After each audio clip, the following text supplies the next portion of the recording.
their 63rd season. It's happened! The Texas Rangers win the World Series! The Rangers' World Series triumph was the culmination of 51 years of trying but coming up short. But the Rangers finally put together a championship team filled with players that resemble so many of the players who endeared themselves to Ranger fans through the years. 21-year-old rookie Evan Carter, a country kid from Elizabethton, Tennessee, who set an all-time postseason record with 9 doubles, is not unlike Mike Hargrove, a country kid from the Texas panhandle town of Perryton, who at age 21 in 1974 became American League Rookie of the Year. But the more I see Carter play left field, maybe he's more like Rusty Greer, a red-headed country kid from Albertville, Alabama, who became one of this club's all-time fan favorites. No one knocked in runs at the rate that two-time American League MVP Juan Gonzalez, the Puerto Rican sensation, did. That is, until Adolis Garcia came along. The Cuban refugee set a postseason record with 22 RBIs.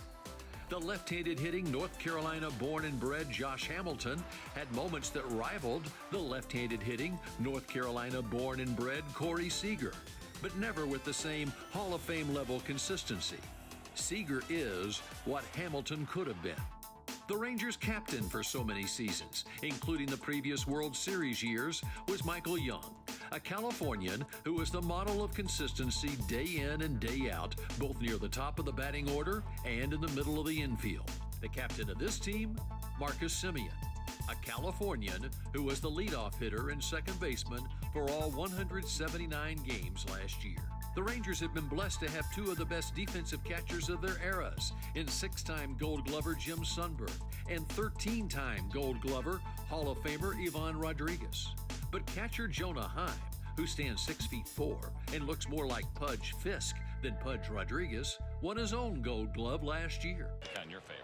Oh, he just pounded one. Third baseman Josh Young sometimes plays defense like he's 6-time Gold Glover Buddy Bell. Plus, he sometimes hits like he's 4-time Silver Slugger Adrian Beltre. But he always treats others like he's all-time Rangers good guy third baseman Steve Buechele. Speaking of good guys, the ever-affable first baseman Nathaniel Lowe out of Mississippi State is nothing like the ever-edgy Will Clark out of Mississippi State.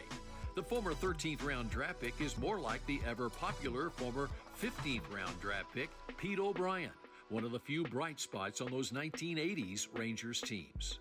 Relief pitcher Jose Leclerc from the Dominican Republic brought back memories of another Dominican closer named Neftali Feliz, whom they built a statue of after he struck out Alex Rodriguez to send the Rangers to their first World Series in 2010. But unlike Feliz, Leclerc was able to close out 3 World Series wins last year.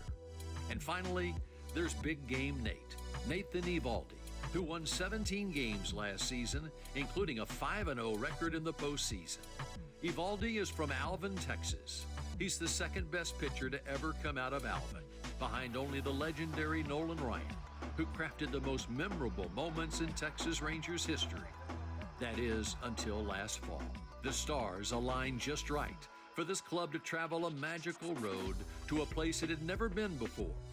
But if you gaze closer, you'll see that these stars look a lot like some of the same stars we've seen here before. We just had never seen them all together in the same place before.